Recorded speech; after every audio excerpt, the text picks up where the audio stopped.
It was just an apology. Discord stood in front of the door that led to Celestia's chambers, staring at the wooden material with hesitation. He had been standing there for a while, unsure if he should enter or not, knowing that the Solar Princess was behind on the other side, waiting for him. Having been summoned by Celestia, he was told to go up and meet her in her royal chambers as soon as possible.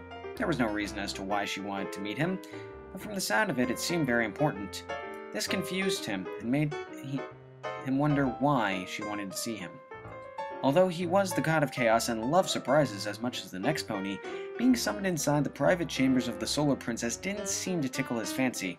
Usually, the only time Celestia summons him is before a crisis, or after he committed some chaos. Last time he checked, there was no impending doom that was about to befall Equestria, nor did he create any chaos that was worth getting him in trouble. This left him to wonder why he was being summoned. Another odd thing was the fact that he was being summoned to her personal chambers. Normally, the princess would meet him in the throne room, with her sitting on the golden throne and him standing beneath her. It felt demeaning to have the god of chaos lower than anybody else. But he would just have to live with it. Every meeting with Celestia had been the same, formal and serious, like they were having a diplomatic meeting. But now it seemed different. Instead of the extravagant white halls of the throne room, with the golden throne and stained glass depicting the defeats of Equestria's enemies, including himself, he was going to meet her in her royal chambers, a place where she kept all her personal belongings, and a room that was known to be private. Aside from Princess Luna, he knew no other living being that entered that room, except maybe Twilight Sparkle. The sudden change of venue puzzled him even more. The place would be confined with personal materials and would hardly be a place for a formal meeting. Why let him enter her chambers, when there were countless of other rooms to meet him in? Suddenly, a thought hit him. Maybe she was going to tell him something important, so important that it had to be kept a secret from prying ears. That would explain why she wanted to meet him in her chambers, seeing that no pony would dare spy on her room. But what important and secretive information could she tell him? The question repeated itself in his normally wandering mind as he tried to ponder for an answer. Was it a secret map for hidden treasure? Maybe the secret to nuclear energy? Or evidence that would prove the existence of humans? He knew a certain mint green mare that would love to hear that news. The possibilities were endless. But there was no way of finding out unless he went in. If he wanted to learn about the summoning and get this over with, all he had to do was open the door and enter. Although there was still a slight fear in him, telling him that something might go wrong, he drew up the courage to move forward. So after a long sigh, he brought his lion paw onto the door and knocked. With 2 knocks on the sturdy door, he lowered his paw to his side and waited for a reply. "Come in," came Celestia's voice, sweet and smooth as silk. Taking a big gulp, he pushed the door open. Creaking as it swung, Discord pushed the door to see the inside of the room. The room wasn't as fancy as most thought it would be, lacking the shiny furniture and artistic architecture most expect. Instead, it looked homey, with bookshelves on one corner, a sturdy desk on the other. It looked more like a small personal library than a bedroom. The only object that reminded him of a bedroom was the large bed that was located near the window, which had royal purple curtains in front of it. On top of the bed was a tall white alicorn, who was busying herself with a book that she levitated in front of her with her golden magical aura. As Discord opened the door, her attention moved away from that book and towards him. At the sight of the Draconicus, a small smile formed on her face, and she put the book down on the soft surface of the bed. "Ah, Discord, I see you received my message," she said, gracefully moving off the bed, her voice somewhat cheerful. "Why, of course, your highness. I'm always at your service," he said, bowing sarcastically. He still didn't like the fact that he was now serving under the Princess of Equestria, but he made a promise to Fluttershy, and he knew that friends don't break promises, especially when made to Fluttershy. Celestia rolled her eyes, but shook her head. "You're probably wondering why I summoned you here, aren't you?" she asked, approaching him. "Well, I was a tad bit curious. Would you mind explaining?" "Why, of course, Discord.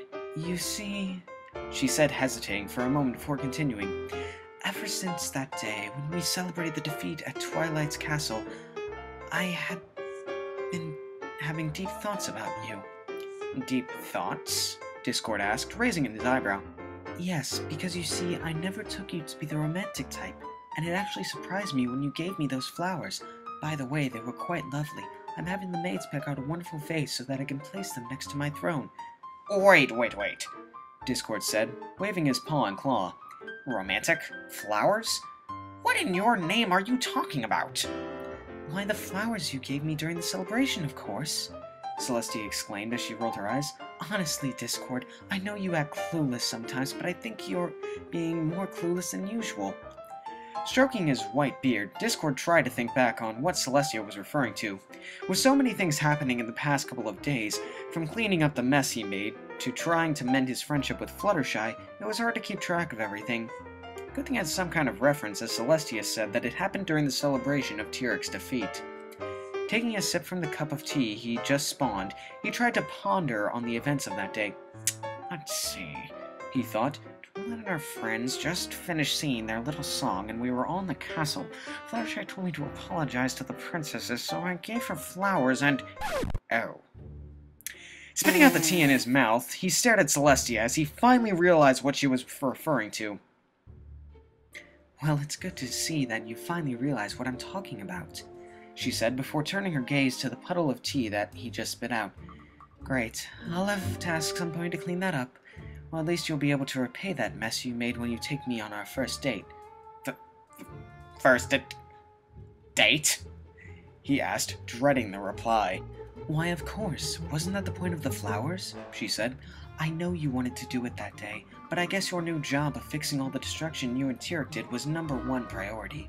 But now that we are both free for the day and night, I think you can take me out. I was thinking of someplace fancy, like that Plants restaurant. Before she could continue, she was cut off by Discord, who covered her lips with his claw.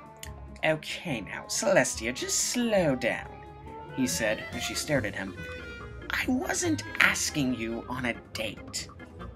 She stared at him for a second with a questioning look. But the flowers, apology flowers, he said.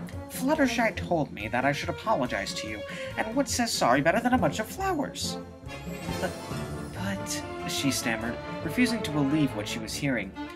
She was greatly disappointed by what he was saying, as she felt her heart break. You winked at me.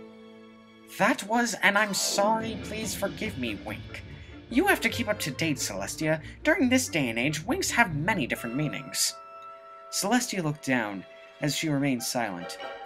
Like a great blow, she felt shattered. All hopes that had built up inside her fell apart, as he revealed the true meaning to the flowers he gave her. So, it was just an apology, nothing more? She asked, not bothering to look up. I'm sorry for the misunderstanding, but yes, Discord said, hoping that she wasn't angry with him. There was another moment of awkward silence before Celestia broke it. Looking up, she stared at him directly in the eyes. One last question, Discord. Fire away, he said, with an internal sigh of relief, noting no anger in her voice. If given a chance, would you still go on a date with me? She said, before changing to a firm tone. Now, before you answer, remember that I can teleport Twilight and her friends, along with the elements, right over here in the blink of an eye. Discord gulped, as he struggled to think of an answer. And that was You Thought What Now? From Writers Anonymous, written by Toaster. Cute little story, very funny in the end. Oh, Celestia's best troll Lestia, she gets what she wants. Or Tyrant Lestia, whichever you want to say. Cute little misunderstandings. Look, I got no problem with the ship. I'm a Fluttercore shipper. I don't have any preference. I just said I had a preference. I don't have any preference. I'm weird. Heh. Alright, well, thank you for listening, every pony. Go leave a like or comment below, and go to link to the stories in the description, and go to story and say what an awesome, cute little thing. There are a few spelling errors, but I fixed that when I read through. So anyway, catch you all in the next reading. Stay brony, everybody.